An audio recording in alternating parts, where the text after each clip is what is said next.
Return gift.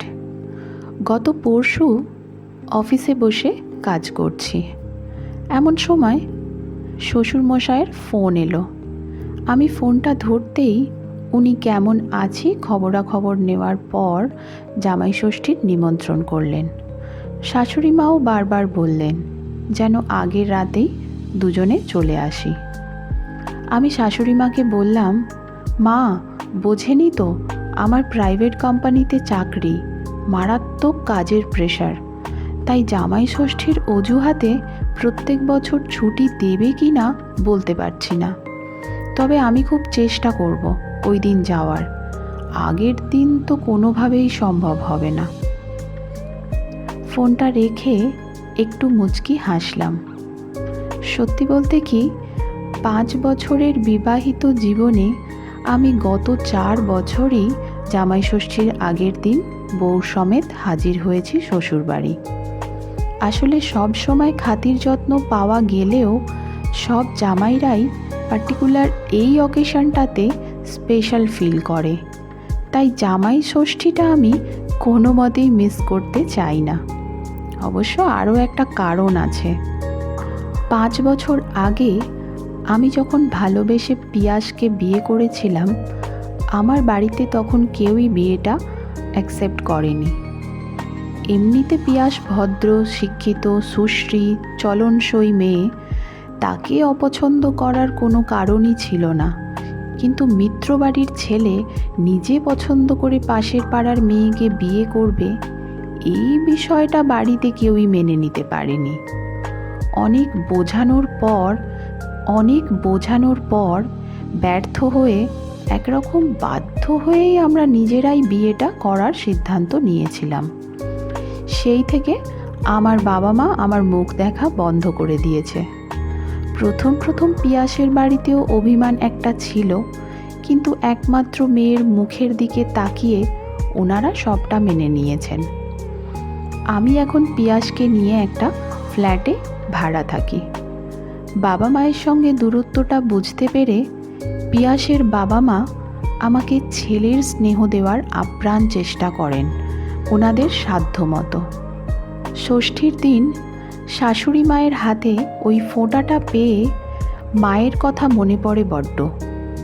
তাই ওই দিনটা আমি আর মিস করতে চাই না বরাবরই। অফিস থেকে বাড়ি ফিরতে না ফিরতেই পিয়াস বায়না ধরল বাজারে নিয়ে চলো। বলল, বাবা ফোন করেছিল, তোমাকেও বলেছে বলল। কিছু কেনাকাটা তো করতেই হবে, ষষ্ঠী কাছাকাছি চলে এলো যে, বাজারে খুব ভিড় হয়, পছন্দসই জিনিস বাছতে খুব অসুবিধে হয়। তুমি ফ্রেশ হয়ে নিয়ে চা খাও, আমি রেডি হয়ে আসছি। আমি শার্টের বোতাম খুলতে খুলতে বললাম, এবছর আর যাব না ষষ্ঠী করতে, অফিসে খুব সমস্যা বুঝলে। পিয়াস ভীষণ অবাক হয়ে গেল, কারণ ও খুব ভালো করেই জানে বছরের অন্যান্য সময় ছুটি না নিলেও এই 2 দিন অন্তত আমি ছুটি জমিয়ে রাখি। ও শুকনো মুখে জিজ্ঞেস করলো, কেন গো, বাবা ফোনে নিমন্ত্রণ করেছে বলে কিছু মনে করেছ, নাকি গত বছরের আয়োজনে কিছু খামতি ছিল? কি হয়েছে বলো না। আমি হাত নেড়ে বললাম, আরে ওসব কিছু না, আমার সত্যিই ছুটি নেই গো এবার। তখন পিয়াস বলল, তবে এক কাজ করা যাক, অফিস ফেরত সন্ধ্যায় চলো। জানোই তো এই দিনটার জন্য মা বাবা কত আগে থেকে আশা করে বসে থাকে। কিছুতেই পিয়াসকে থামানো যাচ্ছে না দেখে রেগে গিয়ে বললাম, বলছি তো হবে না, অনেক বছর তো জামাই আদর হলো, এবারটা থাক না।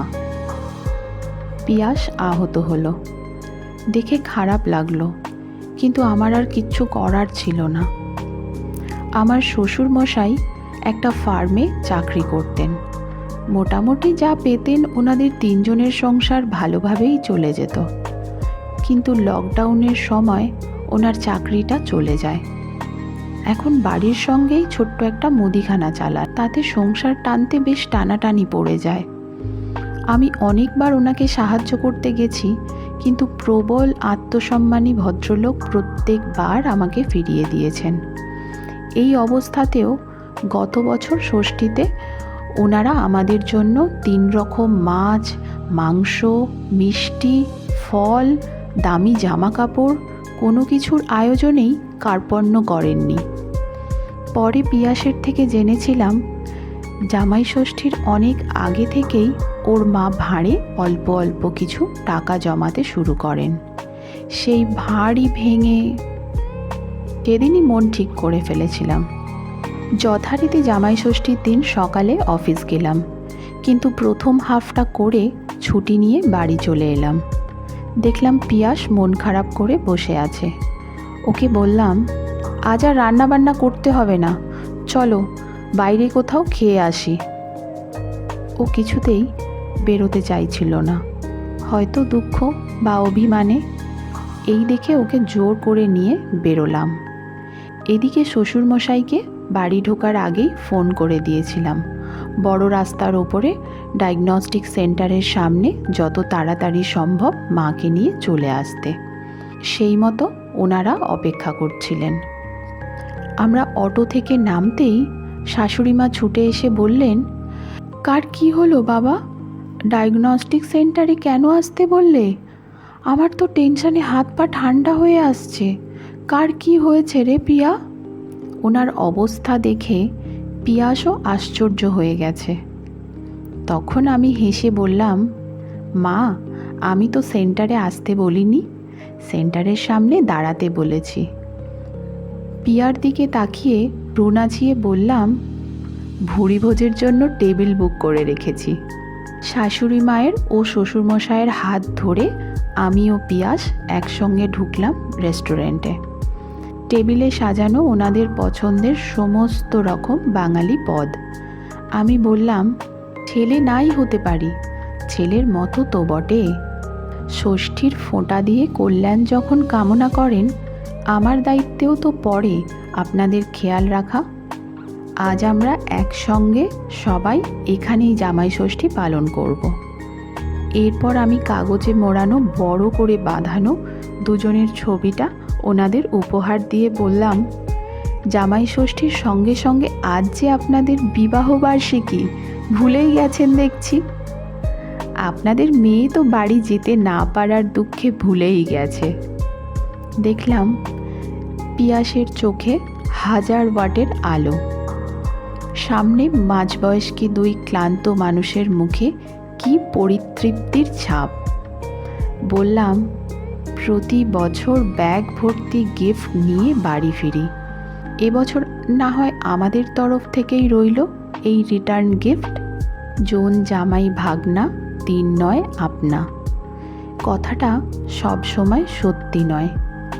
বৌমা মেয়ের মতো মেয়ে নয়, জামাইও ছেলেরই মতো ছেলে নয়।